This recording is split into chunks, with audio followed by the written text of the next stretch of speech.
Hey guys, what's up? My name is Tom Spark. Welcome back to another video. So guys, in today's video, I'm going to show you how your UGREEN NAS is kind of a Chinese honeypot. Now, UGREEN, don't come after me. I like your products. I just think that you probably shouldn't be doing some of the things you're doing with them. And I'm going to show you how to remove those things in this video. I think UGREEN NAS and cables and things are great products. I think it's a very good value. I'm going to be putting an Amazon affiliate link for UGREEN in the description down below. I'm not sponsored by UGREEN. And in this video, I'm going to be showing you how to fix your UGREEN NAS. So guys, here's the UGREEN NAS. I have one that has like 2 drives. I can't really remember the exact name. It was around $400, which is a pretty good deal. Cool thing about UGREEN is it has this really nice interface here. It kind of makes it like an iPad or whatever like that. So that is really cool. It's very user-friendly and very cheap too. So guys, I'm going to pretty much be showing you in this video how to privatize and harden your UGREEN NAS to make it better. So guys, the first thing you're going to want to do is disable the telemetry. And what you're going to do here is go to the control panel, service, about, and then go to device analysis, disable this one and this one. Those are going to be 2 steps you want to do. We're also going to disable remote access because we do not want someone remotely getting into our NAS. Now, I don't trust UGREEN's remote access, just in kind of general.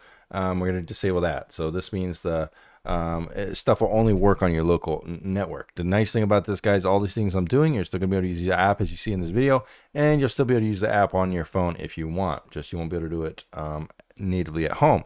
Instead, I prefer using things like Tailscale and stuff like that, which you can also set up and are just generally more secure and privacy friendly. So guys, the next thing you're gonna want to do is the thing that's probably the most important and the thing I find most shady about UGREEN. Now, I wasn't even aware of this, and you're going to see why.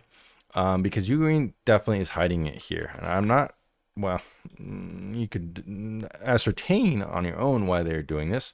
But if you go into the DNS settings, guys, here, it's going to be, where the hell is it? Control panel. There we go. If you go to network here, you can see this DNS server, which is the DNS of my my Pi-hole.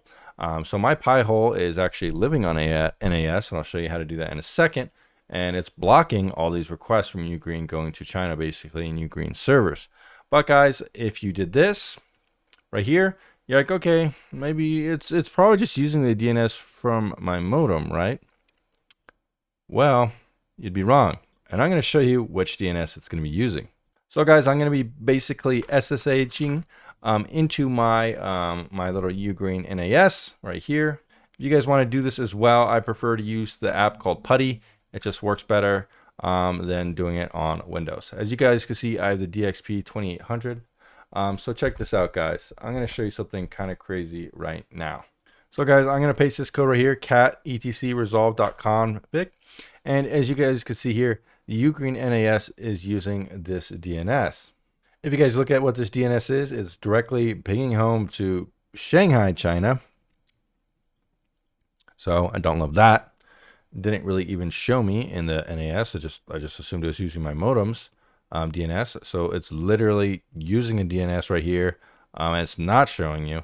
As you guys can see here, if you go to the network, like I said, it doesn't show any DNS there. It's just using this Chinese DNS. So yeah, not ideal. So guys, if you go to my Pi-hole right now, you could see that it's blocking all sorts of requests from UGREEN. That's because, like I said, I replaced that DNS here. So I'm going to go ahead and enable that. Click apply. Well, that's not the right one, actually.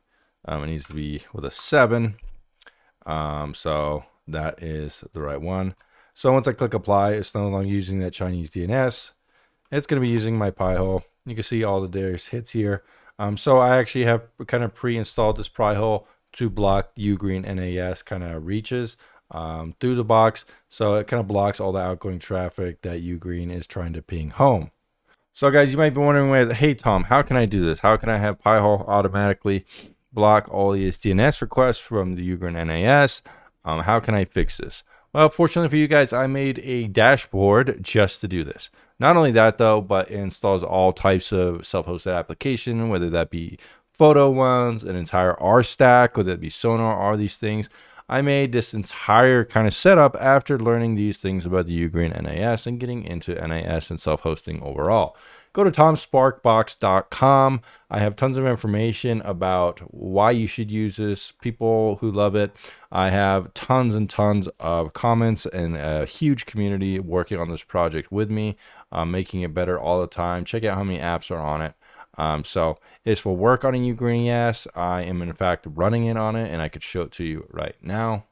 And of course, I'll show you how to run it as well. So this is my SparkBox running on the UGREEN NAS. You could see it's using around 4.3 gigabits of RAM. This is with Immich and plenty of different tools, Nextcloud, Vaultwarden, file browser, a couple different things. Like I said, you can also pre-install tons and tons of apps. Specifically, one of the coolest things is the R stack. As you can see in the media center, I spent a ton of time on this. So if you want to torrent, use pre-configured Prowler, Qubit torrent, these kind of things. This is one of the most powerful parts of SparkBox. But as you can see here, guys, it also has the Pi-hole installed, and I actually pre-configured Pi-hole to block these aspects of the UGREEN NAS.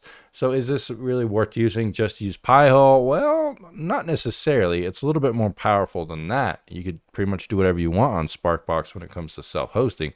But if you wanted to just use it to set up Pi-hole quickly and efficiently, it's honestly not bad of an idea either, since the setup process can be a little bit annoying with Pi-hole and just kind of finding somewhere to install, etc. So guys, that's how you do it. Or not, that's not how you do it, but that's what it looks like. As you can see, I made this amazing interface with light and dark mode, a full dashboard. This is completely free to use. Not only that, guys, but if you want to help pay and support the project, you get access to TomSpark AI. It's a bot that I made that lives inside your SparkBox that will pretty much collect your information when you're troubleshooting. That will send that information back to me, and I'll manually patch and fix issues as we find them. So it's kind of like a diagnostic. So people are using this all the time, having issues, that those issues get reported back to me, and SparkBox is getting better like every single day. We have tons of patches, community as well, that people are talking about. As you can see, guys, here, I even made my complete Reddit alternative. It's kind of like a separate project, but yeah, we have tons of people talking things, tons of patches going out, tons of supporters as well who are very happy with the project, backing the project, supporting it, and getting access to this TomSpark diagnostic tool. This will help you set up self-hosting, figure out any issues as well. So if you want to check that out. But if you guys are wondering, like, how hard is this to install? Well, it's not hard to install at all. And I have a full doc page here outlining everything. Tons of helpful things here. We even have a specific guide for the UGREEN NAS on how to install it. As you can see here, basically what you need to do, guys, when it comes to the UGREEN NAS, we're just going to go to the control panel here, and then we're going to go to terminal, and we want to enable SSH on port 2022. So as you remember in the beginning of the video, I SSH'd in. That's extremely easy to do.